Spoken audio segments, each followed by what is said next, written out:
Namaste everyone. Welcome to the session of the Bhagavad Gita, a model for crisis counseling and cognitive resilience. So first we are going to check the learning outcomes. So first one is to recognize signs of mental stress and confusion using Arjuna's crisis as an example. We all will have our own crises or wars in our life. Maybe in the form of mental stress or maybe in the form of physical or other sitting stress. So whichever the crisis is, we need to move on according to the principles we learn from Bhagavad Gita. That is the first outcome. And second one is to understand how the guidance and right thinking can help during the difficult situations in our life. The third one is to explain the basic ideas of Karma Yoga, Jnana Yoga, and Bhakti Yoga in simple terms. And fourth one is to learn to focus on efforts rather than the results to reduce stress and improve the decision making. So we need to focus on how to complete things, not look at or not worry about the outcomes, how it will be. And if we think like that, our anxiety will increase. So you just finish the thing. That is the most important. When we can think about the results only after that. Okay. So the last outcome is to apply Gita-based ideas to handle academic pressure, personal problems, and all kind of life challenges. Now let's check the overview of Bhagavad Gita. Actually, Bhagavad Gita is part of Mahabharata, which happened in the war field of Kurukshetra. It's a process of Krishna, Sri Krishna, giving counseling or the strength, mental strength to the warrior Arjuna. While he became weak and he was in confusion while facing his family members and teachers in front of the war scene. So the text, this is the ancient text of India, which includes lots and lots of principles and even the counseling principles. So let's check into deep of the Bhagavad Gita through our next slides. So how it's relevant to our modern life? We all know day by day the stress is increasing. So whichever the reason is, but somehow we are in stress. We are not at all free. Nobody is free. We all will have our own stresses. So lots of problems, identity crisis, ethical issues, and even a simple homework is a stress for everyone according to the individual difference. We can't say like, oh, this is a small issue or big issue. Everyone will have stress in their own issues. So Gita promotes emotional balance. Whichever the problems comes to your life, you need to face it. That is the first thing. You need to face it. Then only you think about the result or after effects. First, you need to face it. Please don't go back. That is the relevance of Gita in our modern life. So it's actually the Gita principles giving a clarity to who are confused in their life, and it's deeply rooted in the mental health of not only Arjuna but also to everyone. Then how we can do the crisis intervention through Bhagavad Gita. So we are focusing on the counseling principles. So the crisis means mental crisis. So Gita presents a human psychological counseling through resolving the fear or that some kind of reluctance to go to war for Arjuna. So he has some kind of helplessness, but Krishna acted as a guide. He gave him guidance to face that situation and to move on. Actually, it's part of our Indian history. If that war never happened, the history will be something else.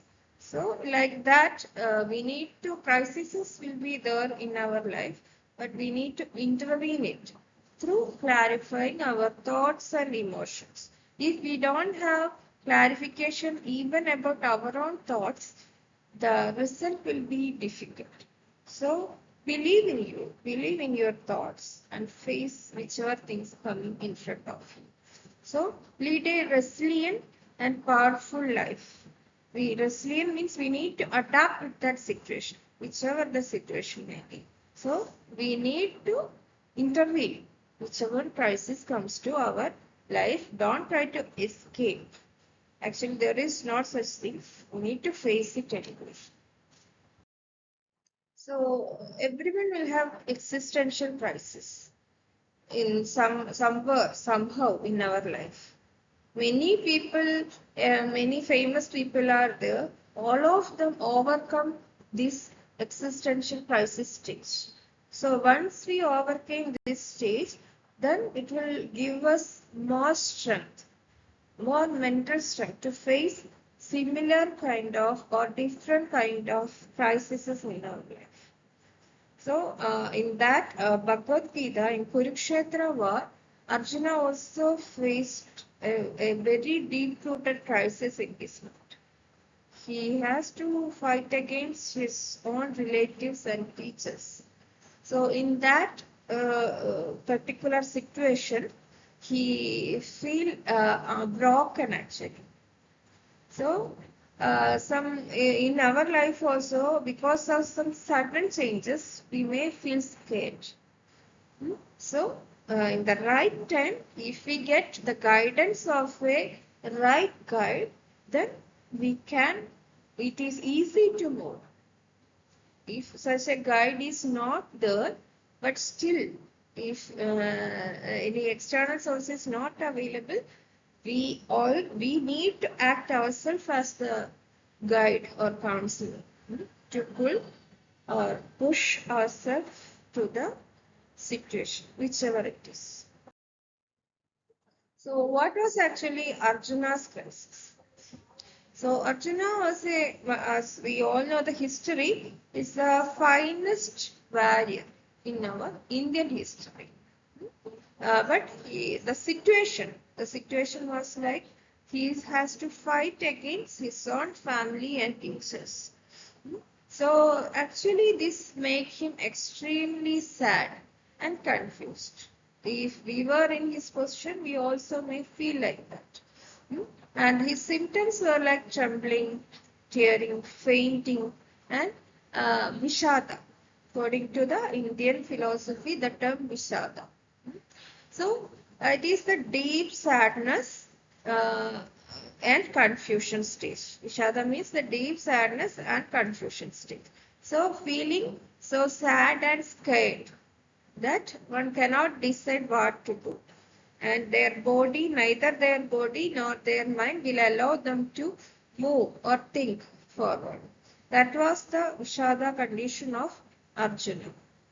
So that was a situation of huge force in his life because of his emotional pain. That was the situation of Arjuna in that particular Kurukshetra war. Then Krishna was with him in his chariot itself, and he acted as the counselor. And it is the one of the first recorded counseling in the universal history.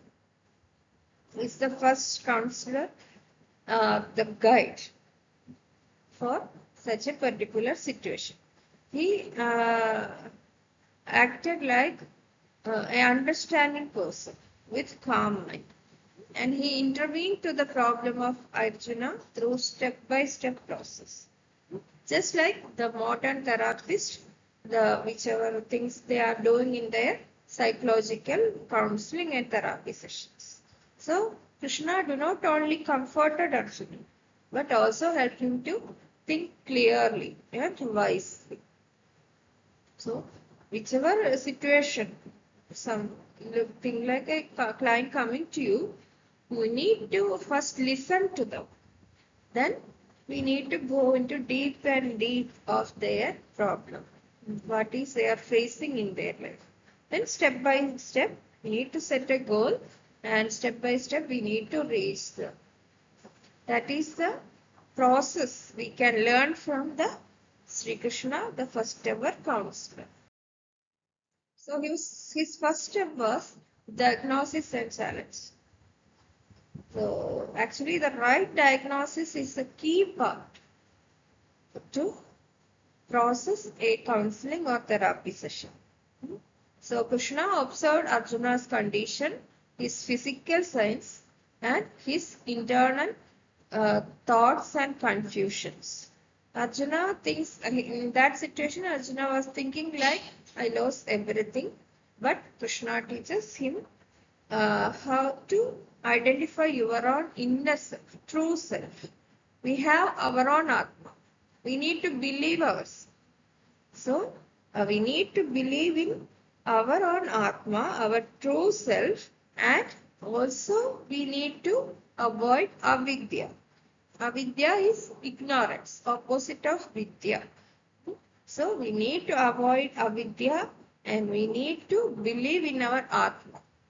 We will have our own inner voice. If you look into deep of your mind, you can listen to that. There will be some answer from your own inner mind. So look to that and move forward. So according to Sri Krishna, he told Arjuna to look into your inner self and avoid avidya. So Krishna used clear challenge to wake up Arjuna from that fear or that post stage in their life. And he tried to urge him to rise, not to focus on the weakness. Everyone will have their own weakness. Nobody is perfect. So not to focus on the weakness, but rather look into your duty.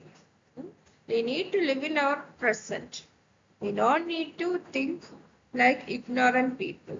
So education, vidya, is important actually. We need to look into that learned principles or learned things before we are taking any kind of decision. That is important. So then we talked about dharma. Dharma means our responsibility. We all will have our own responsibilities. The right thing to do in the right time. That is the exact dharma. Every person in this universe will have their own responsibilities. Nobody is there without any responsibility.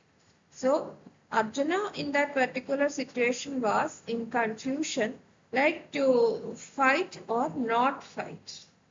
Because the persons in his opposite position were his own family and teachers. We already discussed about it. Then in that particular situation, Krishna helped him and enlightened him by giving him which is the right thing and why. Every individuals need to know the answer why. Why is important. So we need to, whichever counseling you are doing, you need to give the answer of that why. That is important. So for a simple example, doing a homework, even if it's hard, because it's your responsibility. There will be a lot of struggles.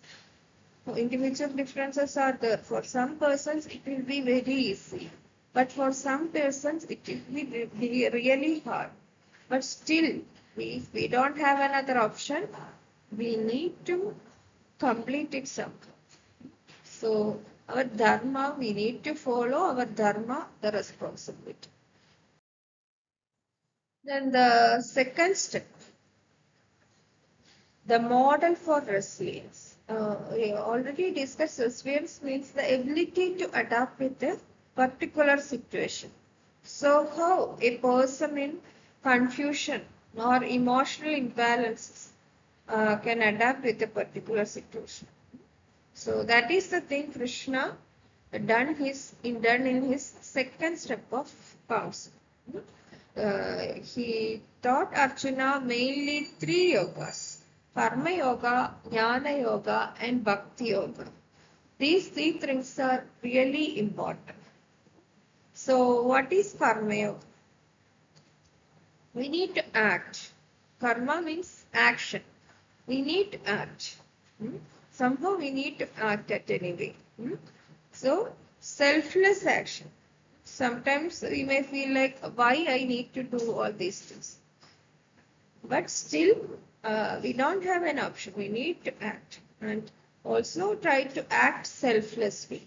If we start thinking and or working only for ourselves, then the things will be difficult for others and ourselves too. So do your duty and try to do it selflessly. And the second one is Jnana Yoga. Jnana means wisdom, knowledge. Knowledge or intelligence is important to analyze things and to make decisions. Right decision in right time. That is important. So Jnana means that knowledge is also important. Then Bhakti Yoga. Everyone will have their own devotions. Whichever religion it is, we will have some kind of belief system. Maybe some persons are there atheist, but they are believing in that system. Somehow we need to believe in one or other system. That sometimes helps us. Or sometimes that devotion will give us some kind of relaxation, that positivity. So we need to give the devotion also as a point to give relief or relaxation to our mind. So the path of devotion and love for the divine, that is actually the meaning of Bhakti Yoga. So these three yogas helping in three ways: thinking, action, and emotion. Thinking means the work of mind. The body is doing the action with the help of mind, and heart, the emotion. Sometimes some people say like that we need to think with brain rather than thinking with heart. If we think emotionally, we want it the right decision. That is the thing. So we need to use our Jnana Yoga. So looking into more deep of Karma Yoga, the path of action, the key principle or the core teaching started in Gita's chapter 2, verse 47. You have a right to perform your prescribed duty, but you are not entitled to the fruits of the action. So whichever or whatever is the result, we need to do the action. Sometimes it will be negative and sometimes it will be positive. And also we can't take the responsibility of anything happen positively or negatively. We are doing our role in that particular situation. So thought somehow some positive things happen, but you can't take the full credit. That is the thing, Karma Yoga. We need to act without thinking about the result or without thinking like, oh, I will get the credit of that particular action. Then there is a chance for disappointment to you. So rather than going to disappointment, please look into the duty you are doing. Somehow, somewhere, you will get a positive response from someone you may unknown about me.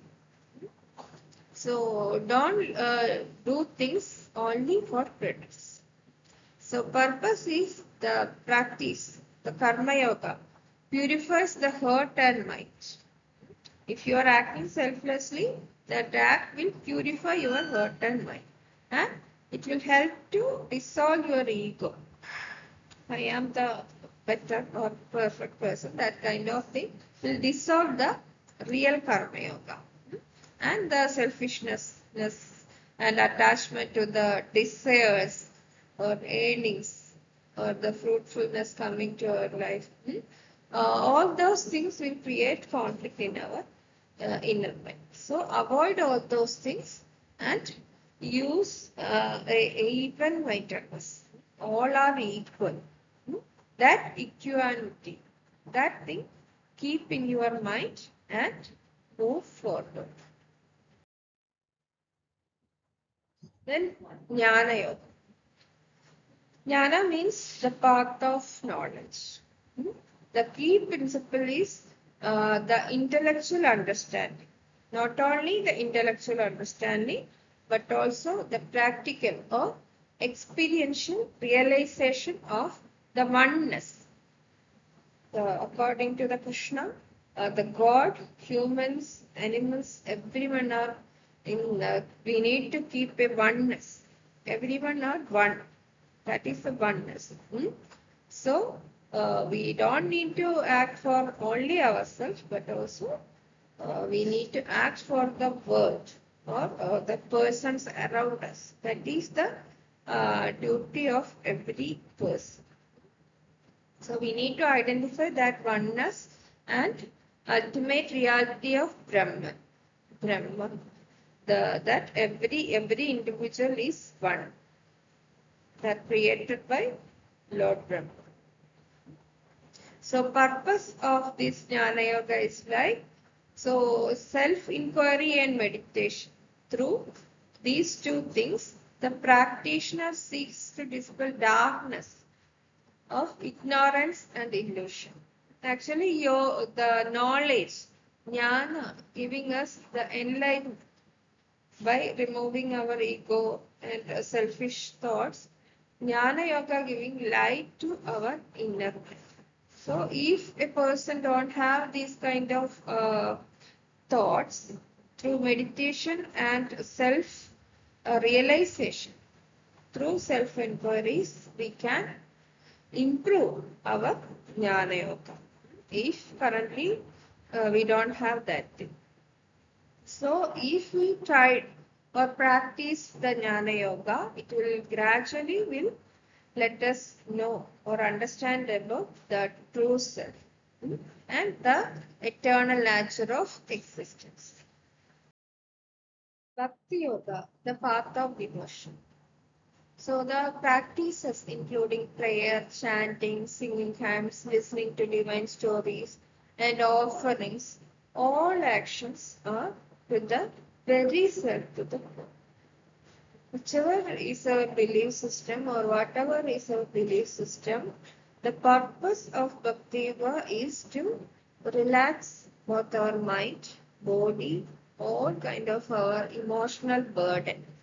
So that positivity through getting through the prayer or through that positive setting will give us a positive energy and it will lead us to the path of liberation. That is the main purpose of Bhakti Yoga. So why does knowing this help? How all these things will help us in our life? So we need to understand our Atma, the inner self, and we need to avoid the avidya, ignorance, and we need to understand all things around us are Brahma.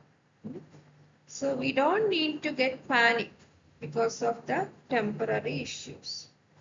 We all will have our own confusions, fear, everything, but try to understand we can overcome this situation too. Well, you start practicing all these principles. So knowledge, the jnana yoga, will make your mind more calm and strong. So that joy will remain within your heart through the principle of liberation. So in our modern counseling, the cognitive restructuring, one of the main principles doing in all counseling and therapy sessions. To overcome the negativity, we are restructuring or rewiring the thinking pattern or the process of understanding the situations in our life. Cognitive restructuring. Cognition means thought, thinking. So restructuring the thinking using the principles of Bhagavad Gita, how Sri Krishna done in his all that war time. So that same principles people are doing or following still worldwide. But the therapies like cognitive behavior therapy, rational emotive behavior therapy, all those acceptance commitment therapies, everyone is actually focusing on the cognitive restructuring. So the thinking, the change of thinking and feeling. So how Krishna helped in his, to overcome his worries? Like that, we also need to help others. So we all need to understand that sometimes we may feel like this is the end of life, but that's not actually the end. Lots of things are remaining. All these things are part of a bigger story. Now we may feel like our current situation is the most worst one. But after going 1 or 2 years, we get realization like, oh, then that issue was little bit small. Now I am facing more big issue. So the issues or the wars in our life are actually never ending. So whichever the problem is, we need to face it somehow. So these principles are linking to our modern therapies. All the therapies, Krishna's counseling, highly resembling the modern therapy principles. Like his first step of diagnosis to the last step of follow-up. The principles are same. He listened, understand the problem, challenges the wrong thoughts, and teached or guided Arjuna how to move on. That's the same thing even therapists are following now. So that step-by-step process, how helped Arjuna to regain the strength and peace of mind. Like that, the therapies of current years also helping clients to go on. So we can use this model in the concurrent world also. Like already we discussed, everyone faces difficult moments as Gita showed how to think differently and stay strong by understanding ourselves and realizing it's a part of our big story. So, which are the steps we need to apply to get this liberation? So, notice when you feel scared or stuck. Whenever we are confused or we are in fear or we are in trouble, we may feel scared and stuck. That pause stage in our life. So, we need to ask ourselves what thoughts or fears are causing the feeling. We need to look into our inner self, the Atma. Then we need to replace them with truths, the reality truths. These things are the reality. And we need to bring calm and strength to that particular thought or to that particular situation. You can do it yourself and you can also use these principles to help others around you. And always remember and follow your inner light. Every person will have their own inner light. But we need to believe in that. Bhakti not only to the God but also to our inner self. Then we can use these principles in our everyday life, not only for counselors or therapists, but for everyone. So, our summary is like Bhagavad Gita teaches what is existential crisis and how it feels. Then, how a wise counselor like Krishna diagnoses and guides climbs, even if it's a critical stage.